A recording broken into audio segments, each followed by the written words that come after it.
brand of water, which is one of the better, and I'd read this when I was young and then forgot about it, but they're in the tour, they were talking about Mountain Valley Spring that we actually drink here in the office was announced to be the water of the U.S. government and shipped on government trains as a spring water for government facilities, and that the government would simply fill the big water bottles. In fact, we have them. While I'm at this, will somebody go, well, those are too big. We've got the big bottles right now. I should show people this. The water bottles, the big water cooler bottles were filled with moonshine. That's why they went with the hillbilly recipe. It was Capone's idea. This is all admitted, to ship it on U.S. government trains, and how prohibition was set up by insiders in the government to corrupt police and take over society. They knew it all. They had all the documents. I said I'd give you a short example of this. We got your calls and a guest to go to. But it was just how they were going over the numbers and how you're told the Rockefellers made their money on oil and transport, but they really got rich in that decade of prohibition. And how then the Rockefellers sent down their son to become the governor and shut down all the gambling and moonshining, except for what they were producing. I mean, it went on, all about monopolies, just like opium, just like cocaine and heroin today. We are run by organized crime. But this is an organized crime where Al Capone wouldn't kill a kid, which is, he wouldn't. This is a scientific dictatorship because old man Rockefeller funded Hitler, funded the Kaiser Wilhelm Institute. This is all mainline history. You just go look it up. Just type in Rockefellers funded Hitler.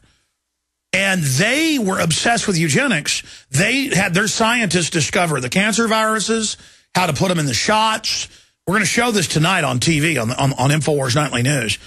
And you realize it's crazy gangsters who think they're doing the world a favor killing everybody. I mean, it's like, it's got to end. It's got to end. The U.S. government, giant train loads of Mountain Valley Spring, that's really moonshine, going out to all the speakeasies around the country. And they've got maps of where they delivered it to Austin and Houston and areas I've lived. And I even know some of the famous families here in Austin. One of them I went to high school with, and of course they ran the liquor for Al Capone, and I was told about it when I was a kid, or teenager, visiting their house, and they had news articles about it. It just gets weirder and weirder, just how this stuff is hidden in plain view. And where I went to school in Dallas, the government was dealing drugs. I mean, we've got a criminal government. And you got all these goody two-shoe Americans who just are blind, and ignorance is not bliss, though, ladies and gentlemen. And so here's the point I want to get to, then we're going to our guest for a quick update, and then your calls.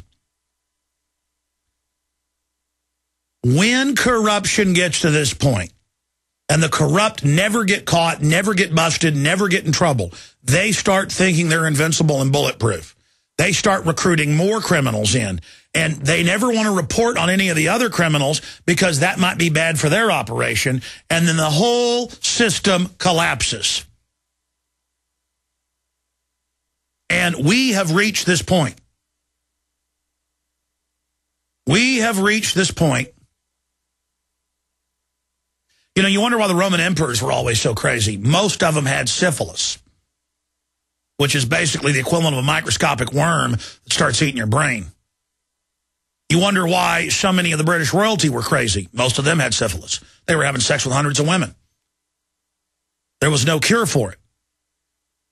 And then you learn that the Rockefellers and people had syphilis, and they were crazy, and Capone had it and was crazy. And all these gangsters and Rockefellers were down there thinking the mineral baths could heal them. They actually did in Hot Spring develop some of the treatments and then cures for it later after they died. But the point is, they're all down there crazy with all their prostitutes shipping pure 200-proof liquor, Everclear, out around the country, with weird eugenicist scientists teaching them that syphilis came from subhumans and that they had to kill off the subhumans. That's where their disease had come from.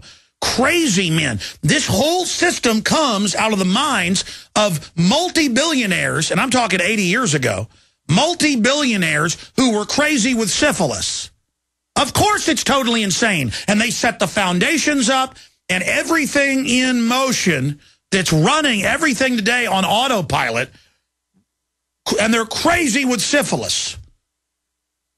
I mean, whoa. No wonder Caligula married his horse and Nero was running around burning stuff down. I mean, these guys have got worms eating their brains. And all this power. Herod died. The Bible describes the governor of Judea. Well, the king of the Jews. He wasn't the governor. They had a governor over him. Herod died, reportedly. You know, they talked about, well, you got to read the Bible. I'm not going to even quote the Bible here, but giant pustules and pus pouring out and agony pain with sexual diseases. And again, I'm studying history more and more and realizing, having these epiphanies in the research, that's another reason the elite are so crazy. They've had syphilis for thousands of years. Jack the Ripper was the prince. That's come out now. He was taking, which was a treatment for it, but made you go just as crazy, arsenic. Because if you poison yourself enough, it would slow the syphilitic infection, but it would also make you psychopathic. Man, I'm really starting to really understand what's happened. It's so amazing. And I already knew all this data, but there it was. It was like, wow. And I was in the bookstores buying history books about it and everything. It was all these different historians. It's just admitted fact that you had crazy syphilis gangsters just machine gunning each other insanely, running around with billions of dollars, just insane. With eugenics doctors perched on their shoulders saying, kill everyone. I mean, you can't make this up. You can't make this stuff up. Okay, I want to go for this segment and the next, and I will get to your calls in Lord Monckton. I want to go to Michael Allison with some good news. Judge rejects eavesdropping charges for recording police. Now, remember, the state came into the county and said, we agree, we want him to go to jail for life. And the state prosecutor's been on the news down there advising the county. So that's what's incredible, is the state wanted to send this man, this auto repair guy, this mechanic who restores old cars, to jail. But now the judge has done the right thing. And I guess he won't be moving up the ladder now. But again, still a little bit of sanity in America. But how insane is it that it got to this point? Michael Allison, tell us what happened to you. I was waiting for the judge's decision on the case, and all of a sudden we started hearing a little bit of rumor about there may have been a decision. Someone heard it on the radio. So I called my attorney to try to confirm or get some information about the case, and he was busy with another client, so I ended up going up to his office and met him in person. And he was actually busy with another client then, and I talked to his secretary, and she gave me a copy of the document, and it was basically the judge's opinion that came down, and the charge, we had a pending motion to dismiss, challenging the constitutionality of the statute on 3 different points, and we won on 2 of those points, and we did not win on the 3rd point. But overall, the charges were dismissed, and the judge decided that the Illinois eavesdropping statute is unconstitutional. Well, of course it is. Publicly filming police or audio recording them, there's no perception of privacy in public. How do the cops film us? And this has been thrown out literally hundreds of times. They don't care. The prosecutions will continue. Because, as everybody knows, Illinois still has the spirit of Al Capone and Big Daley over it. A bunch of syphilitic, murdering criminals. We'll be right back. What happened, man? You used to be energetic, happy, and wow, did the ladies love you. Now, you fall asleep on the couch, irritable, and out of shape. Don't be that guy.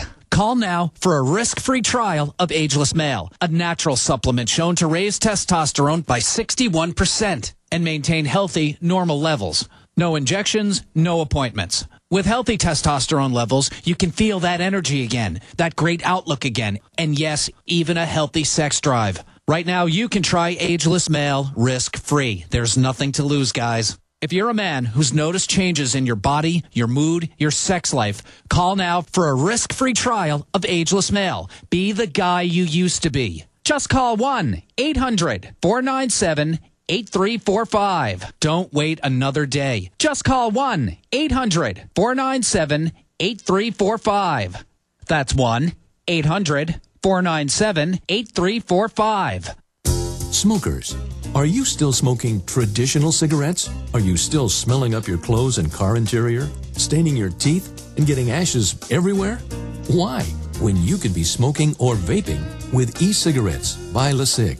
With LeSig e-cigarettes' revolutionary microelectronic technology, rechargeable battery, and unique replacement cartridges, you'll get all the satisfaction of smoking, but no smoking hazards.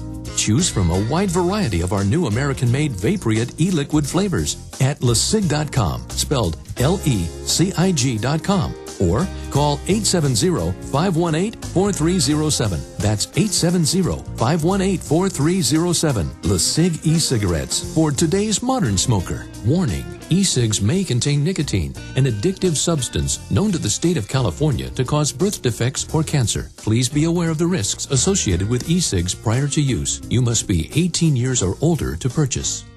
There are limitless ways to go into business for yourself, but most involve substantial capital and risk. Our InfoWarsTeam.com operation is different. We promote premium quality health, energy, and skincare products using dynamic, caring personalities and state-of-the-art media technology to spread a powerful message of health, wealth, longevity, and freedom. This low-cost business opportunity is designed for full-time or part-time, so you can work as little or as much as you'd like. It is you that defines the reward level. Whether you are seeking a few $100 extra per month or a 6 or even 7-figure annual income, it's up to you. Want to find out more? Shoot an email with InfoWars Team in the subject line to InfoWars Team Coordinator MZ and tell him a little bit about yourself. That's the initials MZ at InfoWarsTeam.com. That's MZ at InfoWarsTeam.com. I only promote products that I truly believe in, and these are phenomenal. Whatever you do, visit InfoWarsTeam.com. What you're about to hear are the real experiences of women over 40 who finally lost weight by becoming hormonally balanced again. I lost 20 pounds. I lost 40 pounds. I lost 55 pounds. I went from a size 14 to a size 8. Their secret is Amberin, the revolutionary formula for women over 40 that balances hormones naturally. The leading cause of weight gain over 40 is hormonal imbalance. Until you balance your hormones, losing weight can be practically impossible. But Amberin restores hormonal balance naturally, so the weight can just fall right off, even that stubborn belly fat. Plus, Amberin eliminates other symptoms of hormonal aging, like hot flashes, night sweats, low libido, difficulty concentrating, and more. Be one of the first 50 callers right now, and they'll send you a complimentary risk-free trial with a 30-day supply. Free. Call 1-800-737-9107. That's 1-800-737-9107. 1-800-737-9107. He's going the distance. He's going for... Well, Michael Allison was facing life in prison, and they said, boy, you're going to prison for life. And he said, nope, I'm not going to plead to a lesser charge and just get a few months in jail. You go ahead and put me in jail for life. And... well, they didn't back off. The state came down and said, we want him to go to jail for life. The state assisting the county. And we've got the judge's ruling here. He ruled on the First Amendment and said it was the First Amendment right to record the police officers and court employees. And while a ban on recording devices in the courtroom might be justified, he said the eavesdropping charge was inappropriate because it was not secret. They were also going after him for recording on the street. He told them, you won't let me have a court reporter? I'm going to record this. And they arrested him for it. As applied in this case. What else did the judge say, Mr. Allison? Basically that it was protected under the 14th Amendment because the statute violates the substantive due process because it criminalizes innocent behavior. And it makes the criminal charge out of completely innocent behavior before you're ever even given a chance to defend yourself. They're saying what you did was a crime. Yeah, well, I know what literally hundreds of other state and federal courts have ruled on this in the last few decades, but I also know just common sense. This sounds like something out of North Korea or